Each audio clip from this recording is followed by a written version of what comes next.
Torej, podali se bomo na eno zgoščeno, pa upam, da vseeno zanimivo popotovanje, pa pravzaprav po najbolj, bi rekel, zanimivih soočenih slovenskih literatov, od Linharta do Cankarja s habsburško cenzuro, se pravi. Jasno, govorimo ravno o dolgem 19. stoletju, ki je tu predmet diskusije.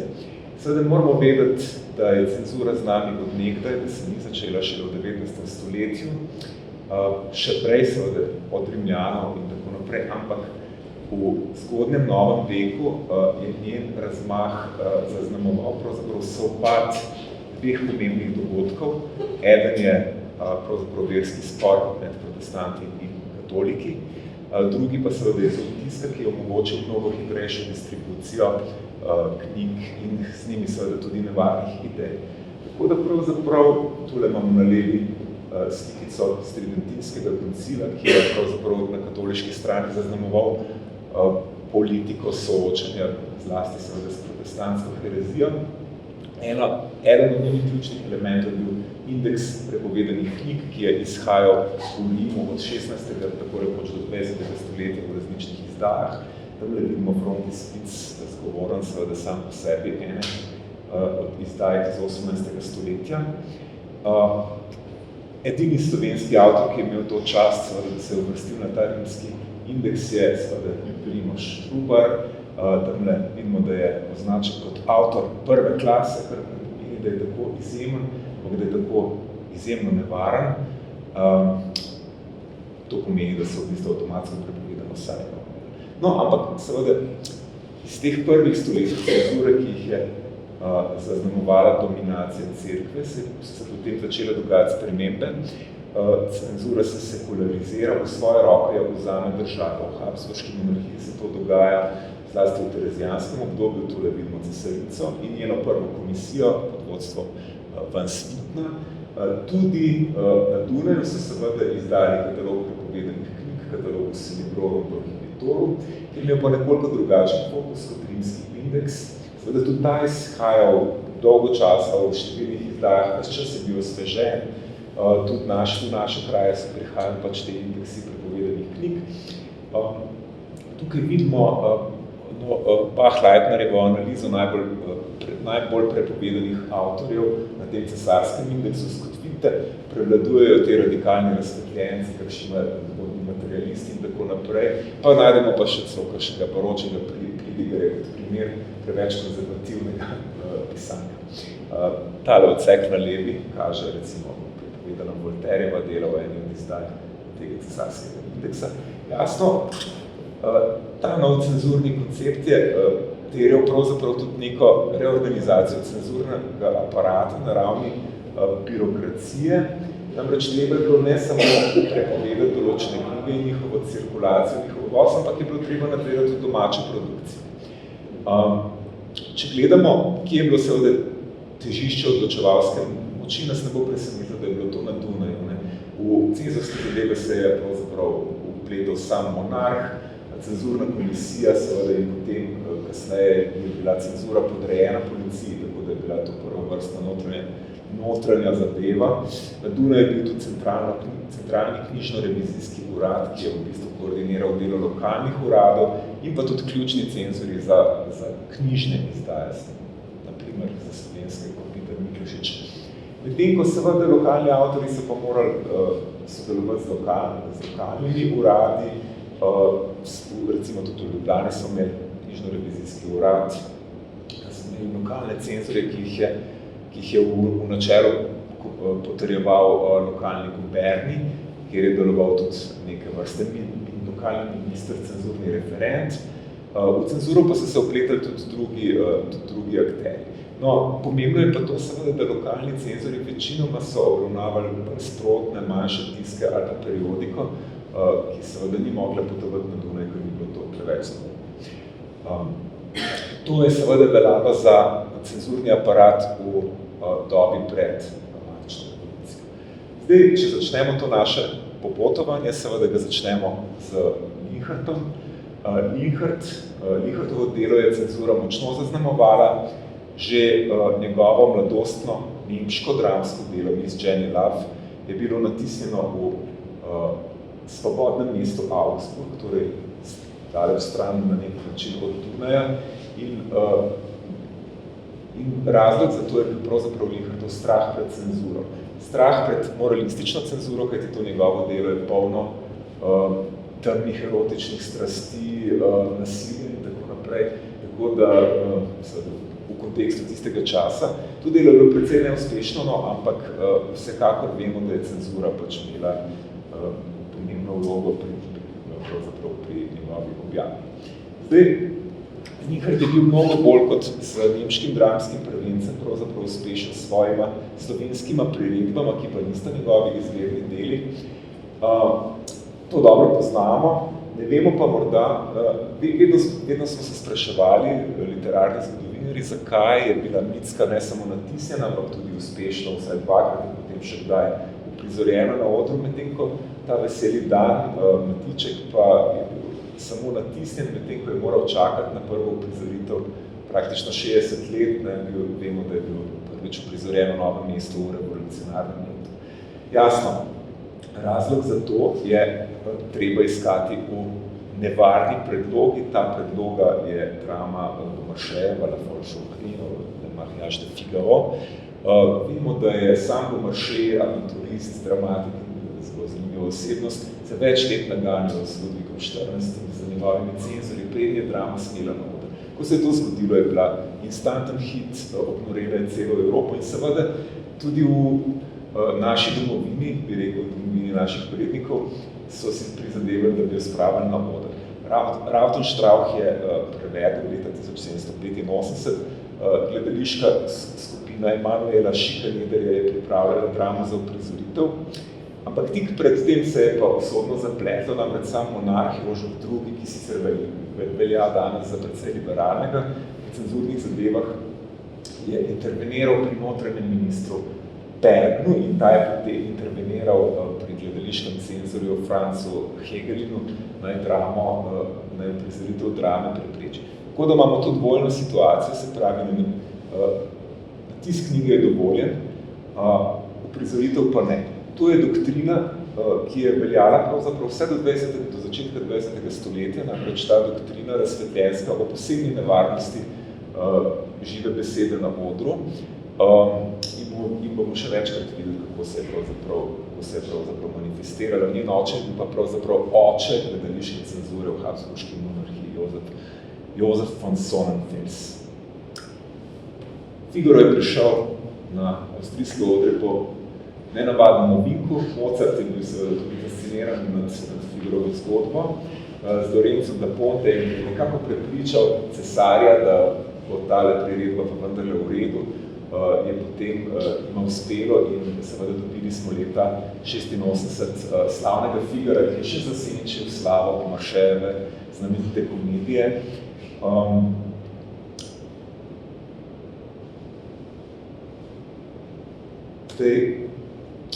Če pogledamo seveda, kako se je pa Linhart, kako se je pravzaprav odrezal Linhart kot prireditelj Beaumarchayevega teksta. Moramo vedeti, da Linhart je predvsem prevajalec, da ni izvirni avtor. Torej, večinoma se drži predloge, ampak ker je Figaro originalni predolg, krajša, spušča, poenostavlja in tako naprej. Ne na nekaj, ponekod tudi, bi rekel, razostri nevarne politične osti Beaumarchayeve igre, ampak na nekaj mestih je pa celo bolj radikalen ali pa vsaj bolj nazoren, celo od samega Beaumarchaya, recimo dva taka primera, ko baron zapaljuje Nežko in potem ona reče, ja pa si ste vi bili poročeni, pa pravi, ali ni gospoda smo te muhe že davno popustili. Veselje in užitek Nežka, to je naša postava. Skratka, taka posebno cinična izjava, ki je pri Beaumarchayu ni. In pa še druga zadeva, slavni Matičkov monolog, ki je mnogo krajši od Figarovega, kjer najdemo tole izredno koncizno oznako barona. Vzemimo denarje, žlahto in mi potegnimo dol to prazno odejo in opostavi ga kje, ker je človek sam na sebi. Tok ne bo vreden, da bi on meni služil. Torej, te, bi rekel, politične vendarle nevarne osti so tu ohranjene in prav gotovo je ta povezava z prepoveden, tako rekoč bo Maršejem potrovala temu, da Matiček ni mogel na oder. Čeprav naj povem, da dokumentacija cenzurne ohranjene bo s tem doslej še ni bilo mogoče najti. Je pa ohranjena dokumentacija v zvezi s cenzuro že omenjena Linhartove zgodovine, nemško pisane zgodovine, Kranjske. Kot vidimo, pri prvem zvezku leta 1788 ni bilo težav, torej vidimo admititur cenzorja Kauca za prvi zvezek, torej rokopis je bil sprejet. Zapletla se je 3 leta pozneje pri drugem delu, kot cenzor Hofinger, ki smo ga identificirali šele pred kratkim. V resnici pač napiše tole znamenito znako Missis Deletis Imprimatur, ki pomeni, da je pa treba določene stvari izbrisati oziroma popraviti. Tamle na desni potem vidimo nekatere značilne popravke v Linhartovem rokopisu, ki ga hrani NUK. Gre pa predvsem pravzaprav za mesta, kjer se Linhart navdušuje nad slovanstvom, nad Slovani, za poglavje o verstih. Zdaj, kaj je cenzorja motilo? Lahko bi rekli, da je to ravno to zamišljanje nacije, ki ga je prej omenjal profesor Kreft. Beremo tole v predgovoru, se pravi, beremo te misli o Slovanih, o avstrijski monarhiji, ki so po številu in moči največji, da bi se monarhija morala imenovati slovanska država in tako naprej, milijoni Slovanov, skratka. Še ena stvar, ki je mogoče manj opažena, Linhart izumlja Karantanjo kot deželo slovenskih prednikov spet v kontekstu tega zamišljanja nacije. Tale zemljeviti nad vse poveden in doslej pravzaprav je bil deležen mogoče takšne pozornosti. Se pravi, Linhart se dejansko navdušuje nad zgodovino starih Karantancev in vzpostavlja to vez današnjih prebivalcev Kranjske in drugih slovanskih dežel z starodavno Karantanjo. To je bil pa tudi glavni problem pri cenzuri, pri cenzorskih posegih. Bistveno manj znana je zgodba, ki pa je zame bila izredno zanimiva, ko sem na njo naletel, o posegu zoper koroškega pukovnika Andreja Šusterja Drebosnjaka. Imamo slike, zato samo tale njegova domačija. Na desni pa vidimo enega od njegovih 3 tiskov. V principu so bili to ilegalni tiski, pukovniki so bili neka siva cona, ki ni šla skozi sita uradne cenzure. Poseg zoper Drebosnjaka je bil dovolj krut, zaplemba, zapor, tako kazen, mislim, globa in tako naprej. Drebosnjak je potem poseg pravzaprav propadl. Ampak, seveda, tale prvi tisk bi že lahko bil problem, ne, ker gre za priredbo, prevod iz prepovedanega baročnega avtorja Martina Kojenskega. Ampak po mojem mnenju ne gre za to, to je bilo vendarle nabožno čtivo in ne posebej problematično, čeprav je bil avtor na Cesarskem indeksu. Pač pa se mi zdi, da sta 2 druga Drebosnjakova tiska bila bolj primeren povod za ta represivni poseg. Namreč v Sloveniji Obaca je pesnitev, v kateri se Drebosnjak pravzaprav z vidika neke, bi rekel, kmečkega občutka za etiko zelo zoperstavi izkoriščenju kmetov. Tako gospod Pavra za norca ima Pavr kmet, polje djeva, da gospod Pjan sit preskrbi spi in tako dalje. Potem se spravi pa še na duhovski stan, duhovnike opiše kot nečistnike, vsi imajo ljubice, so pogotni, lagoni in tako naprej. Seveda ta tisk ni ohranjen, ostal je ohranjen, le pravzaprav bi lahko rekli pred neke vrste cenzuro, ga je rešil le nek bolj ali manj naključen prepis. Druga tiskovina je ohranjena, gre za 5 tekstov, ki so večinoma parodični, med njimi je recimo tale litanija od hudih žen, ki parodično sprevrača katoliški vzorec litanije, se pravi nagovarja hude žene, ti argument teh bolh, ti nesreča cele hiše, ti naumna zberina in tako naprej, seveda skupnost odgovarja, mi prosimo te, da spreobrni se in tako naprej. Še en tekst je recimo v tem tisku, ki parodira obrazec spovedi, s tem, da se pijani vinski bratci spovedujejo. Seveda, to je najbrž neka plastenična proza in poezija in morda bi to lahko bil seveda razlog za poseg svojega. To je primer, ki ga gotovo poznate, seveda prvi izrazit primer politične cenzure v slovenski literaturi. Vodnik leta 1809 še po naročilu oblasti kuje brankovske pesmi, se pravi verze, ki naj dvignejo bojno moralo, braniteljev pač Avstrije pred upadom Francozov, ampak potem po francoski okupaciji pa objavi pesnitev Odo Ilirija Oživljenov. V njej pravzaprav skozi Napoleona v bistvu spet na neki način zamišlja neko povezavo med starodavnimi Iliri in pa današnjimi prebivalci Slovenije.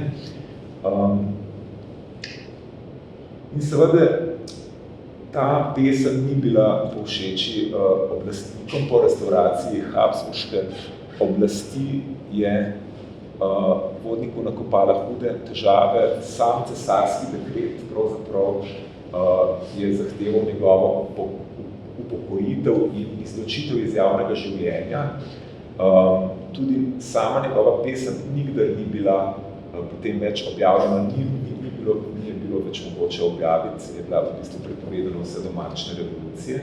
In vodniku ni pomagalo niti, da se poskuša odkupiti z novo odo Ilirija Zveličana, v kateri bi rekel ta vzorec lojalnosti v bistvu spet z Napoleona prenese nazaj, recimo na Habsburško monarhijo, če povemo nekoliko poenostavljeno. Ni mu pomagala niti intervencija vplivnega barona Zoisa, osebna intervencija pri samem kanclerju Metternichu, ostal je pravzaprav do smrti nekako izločen vsi. Naslednja epizoda, ki jo moram nakratko omeniti, je epizoda s Slavinjo. Tule vidite časopis Slavinja. To je zamišljena izdaja Slavinje. Zakaj je zamišljena? Zato, ker ta časopis nikdar ni izšel. Za potrebe razstave, ki je bila lansko leto v Vnuku, o cenzuri v 19. stoletju, smo izdelali tudi to poskusno izdajo iz pač dokumentov, verov, ki so bili na voljo, da bi pokazali, kako bi lahko izgledal en časopis, če bi bil dovoljen. Se pravi, gre za to, da je predmarčno medijsko krajino ključno pravzaprav sooblikovala, bi rekel, pristojnost pravzaprav policijskega šefa, Sedelinskega, da zablokira neko inicijativo, da jo ukali, tako rekoč zatre. In tam na levo zgoraj v kvadratku imamo nemško formulacijo, s kateri je pravzaprav Sedelinski zapečatil usodo v Slovenije. Tako da v 20 letih 19. stoletja na Slovenskem praktično nismo imeli slovenskega medija. Tako da šele v leta 30 začne izhajati enkrat na leto na pesniški almanah Kranjska čebelica. Seveda njegova ključna pesniška osebnost je pesnik France Prešeren, ki je pa mogoče tisti predmarčni avtor, ki je cenzuro daleč najbolj vznemirjal. Pravzaprav je nekaj obrvi vzniknil že prevod njegove Bürgerjeve balade Lenora v prvi številki Kranjske čebelice. No in potem se je pa ta konflikt ves čas stopnjeval. Na neki način je ravno cenzurni konflikt verjetno tudi na koncu tudi potreboval postavitvi izhajanja čebelice. Nimam časa, da to podrobno opišem. V ta konflikt so bili vpleteni pravzaprav številni dejavniki na Dunaju, seveda sam Sedelinski, potem Jernej Kopitar, cenzor za slovanske jezike. V Ljubljani, jasno, tule Pavška, je bil Jurij Pavšek.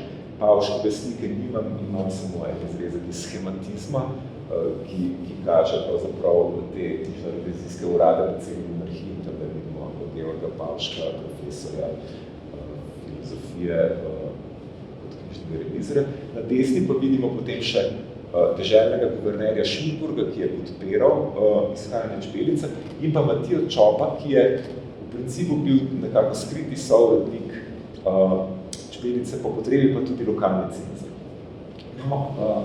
Prešeren je seveda razburjal cenzuro na mnogih nivojih, lahko bi rekli na verskem, moralnem in političnem, na vseh treh ključnih področjih cenzure, recimo ena od spornih pesmi je bil tale Pomočnjak, kjer Prešeren v obliki, bi rekel, sicer navidez moralističnega eksempla, vendarle dobi priložnost za svoje priljubljene, bi rekel, erotične teme, ne, kar seveda cenzorjem ni ušlo. Ko se je konflikt med zlasti Prešernom in cenzori stopnjeval, je prišlo do poskusov, pravzaprav, da se Prešeren s poezijo odkrito konfrontira cenzuri. In eden od teh poskusov je recimo tale sonet, tretji iz cikla Pevčeva tožba Sengers klage, v katerem pravzaprav dokaj nesramno napade Jerneja Kopitarja. Tu je Capin, ki drži pravzaprav za zapahom lepo deklico, ta lepa deklica je kranjska literatura, zapah drži v rokah je cenzura. Ta sonet seveda ni bil objavljen, ker ga cenzura ni dovolila.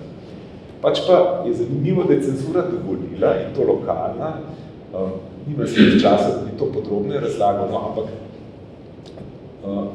tu recimo v tem ciklu literarne šale, literarne šeskerce je bil objavljen prej zavrnjeni znameniti soneta Pelin Čevljar, ki je seveda usmerjen zoper Kopitarja. Naslednji primer Prešernovega boja zoper cenzorja pa je seveda še en znamenit sonet, nemški sonet spet, z akrostihom Pavšku in Stelcihu. To sta bila dva cenzorja, ki sta zatrla 6 kitic njegove elegije Matije v Čopu, ki jo je Prešeren napisal po Čopovi smrti. Tu seveda vidimo Prešernovo jezo, Prešernov srd nad tem, pravzaprav, kar se mu dogaja že 5-6 let, da pravzaprav cenzura resno pravzaprav ovira njegov pesniški, njegovo pesniško ustvarjanje in objavljanje, ampak seveda tudi ta sonet ni mogel izgubiti cenzurni cikl. In primer Prešerna sklenimo z najbolj znanim primerom cenzure. To je gotovo Zdravljica. Zdravljica dvakrat ni smela v javnost, prvič leta 1944, ko naj bi bila objavljena v Blajnasovih novicah. Prešeren je potem močno predelal, se prav v prvem primeru njene objave ni dovolil lokalni cenzor Janez Vesel. V drugem primeru, ko je Prešeren poskušal Zdravljico vključiti in to močno predelalo v svojo zbirko poezije, pa je pravzaprav posegel vmes Kopitarjev naslednik na Dunaju, Fran Miklošič, ki je označil tretjo kitico, edino Sreča sprava, ki naj bi bila izločena, no in potem je Prešeren se odločil, da bo celo pesem nekako protestno izključil iz zbirke, tako da v poezijah Zdravljica originalno ni išla.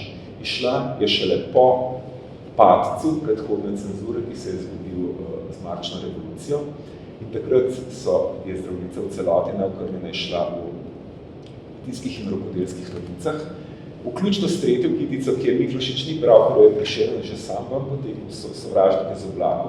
Sprav, to je bila očitno sama cenzurna gesta in seveda s četrto, edina Sreča sprava, ki pa jo je, katere izločitev je zahteval Miklošič. Seveda, situacija po letu 1948 se močno spremeni. To je ena velika prelomnica v zgodovini cenzure v dolgem 19. stoletju. Namreč v teatru postane aktiven sistem predhodne cenzure, medtem ko je predcenzura za časnike in knjige pretežno, da tako rečem, ukinjena, je pa na podlagi kazenskega zakonika uvedena pravzaprav retroaktivna cenzura, ki na neki način še huje pritiska na avtorje, ki zdaj seveda lahko doletijo zaplembe, tiskovne pravde, visoke globe in seveda celo zaporne kazni. Zdaj, če gremo spet na hitro nekaj primerov pogledati iz druge polovice 19. stoletja, lahko začnemo s Kozlarjevim zemljevidom. Ta zemljevid je jasno spet prikazal neke konkretne koordinate zamišljene nacije, da tako rečem, ne?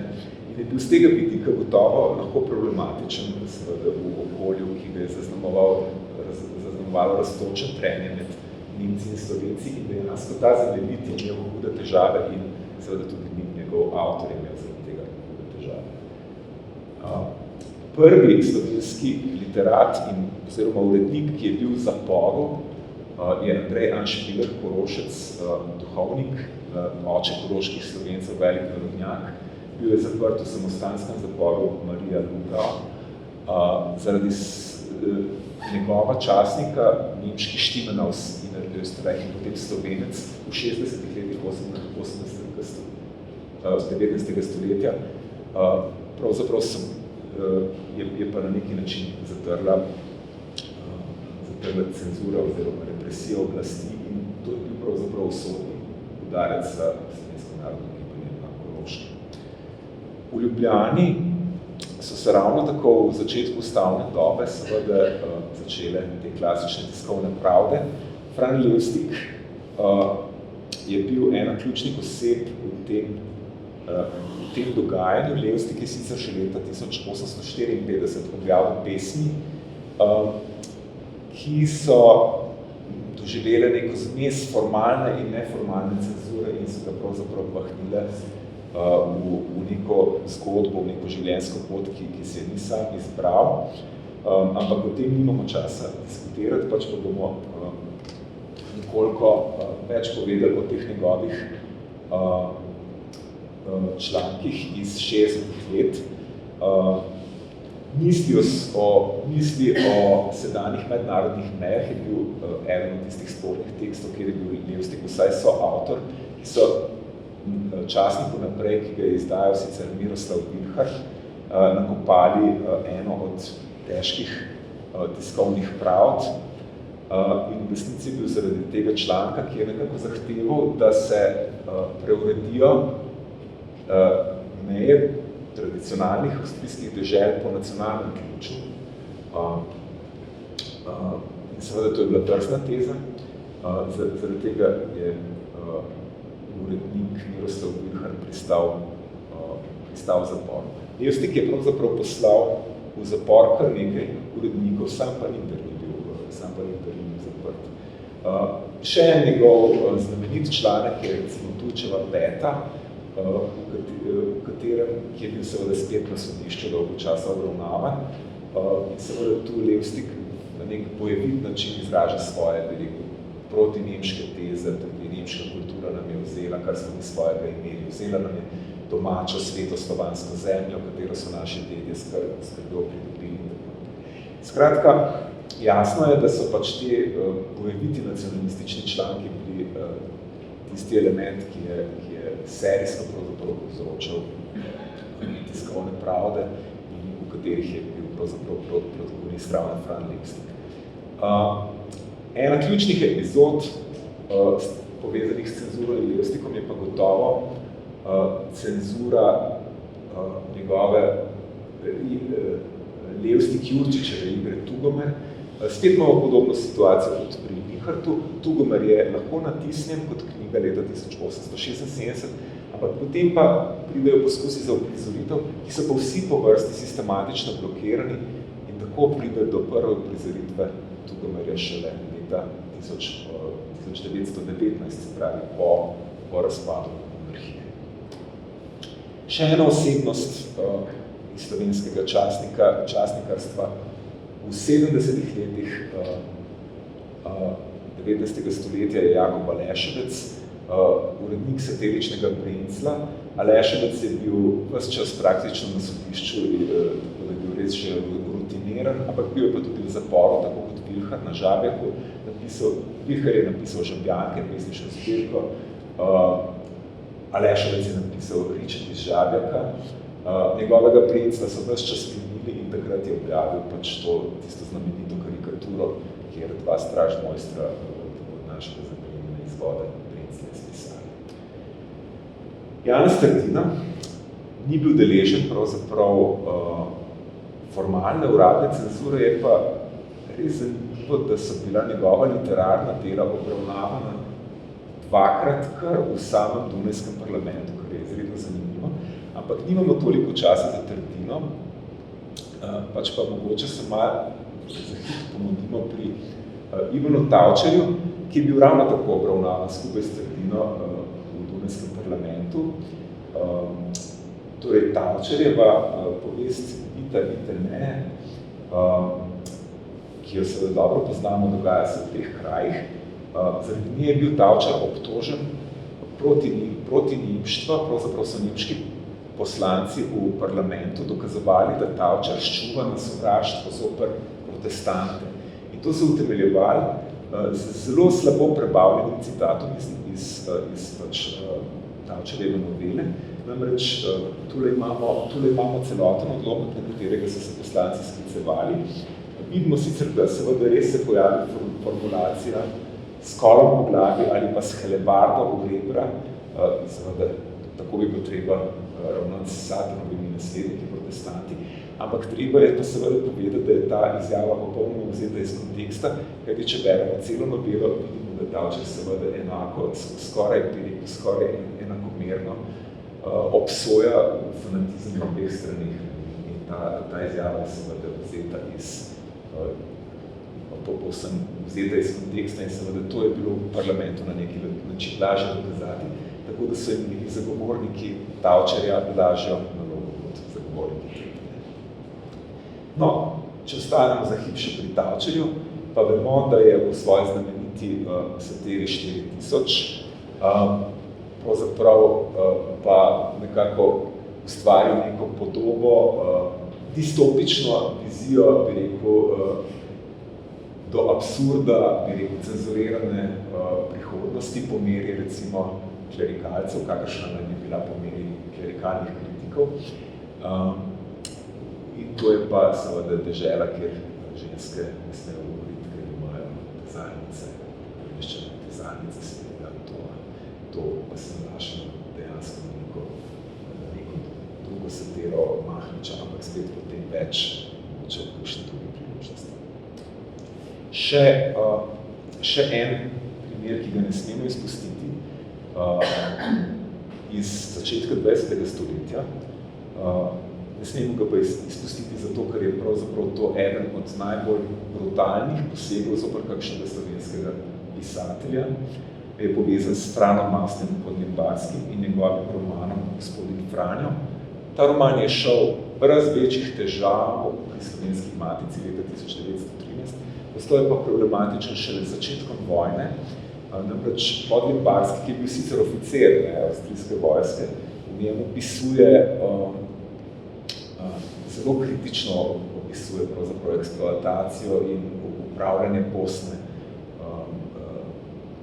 ki je potem, ko je pač prišla pod avstrijsko upravo in v resnici je pač ta roman postal posumljiv začetkom vojne, avtor je bil areteran, zaslišan, roman je bil zaplenjen, Podlimbarski je praktično bil izgnan, umrl je v konfinaciji, ko se je skušal vrniti v domovino. Mimogrede zaradi tega pod pretvezo, da je ta roman prekoračil pravzaprav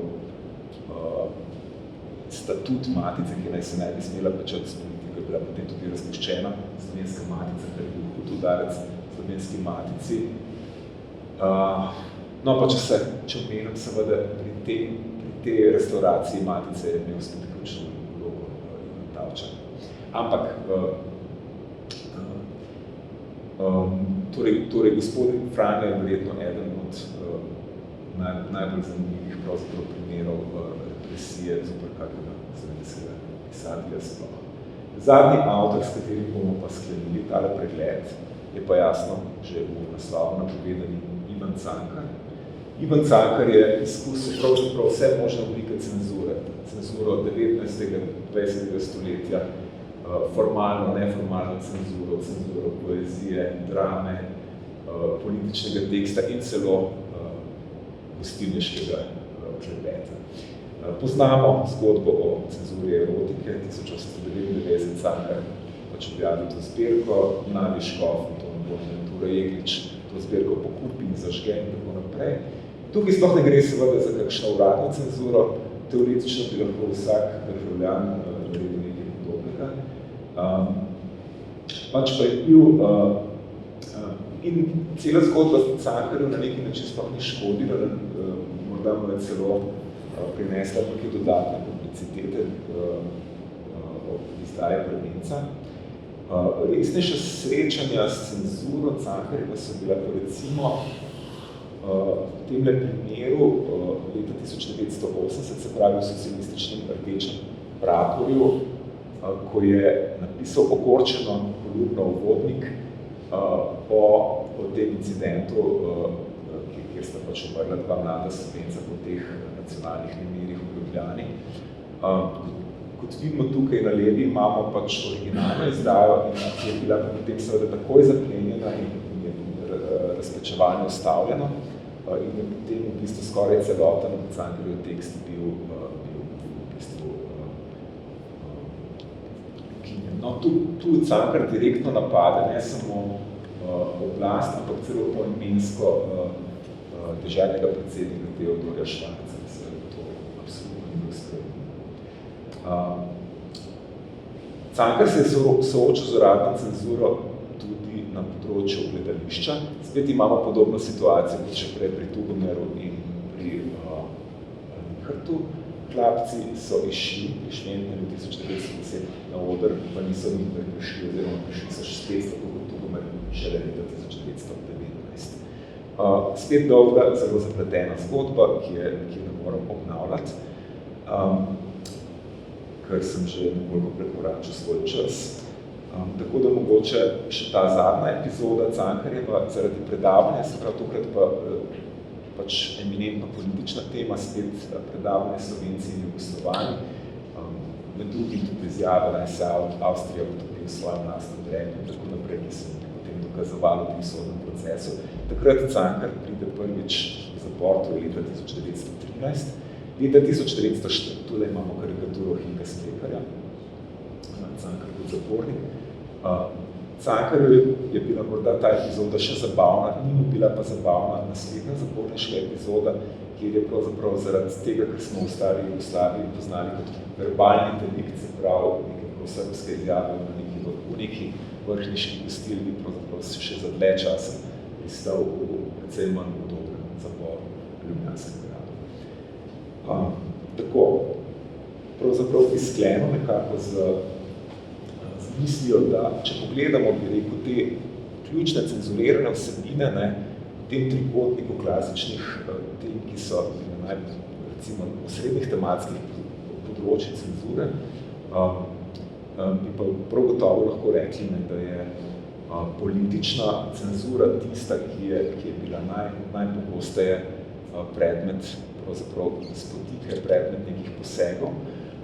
In morda ne toliko ta neka socialno-politični vidik, ampak zlasti bi rekel nacionalno-politični vidik. Se pravi, lahko bi rekli, da je v dolgem 19. stoletju, pravzaprav od Linharta do Cankarja, je bil tisti glavni strah pravzaprav cenzure, morda pač ta strah pred prehudo krepitvijo nacionalnih gibanj, ki bi lahko recimo monarhijo raztreščila od znotraj.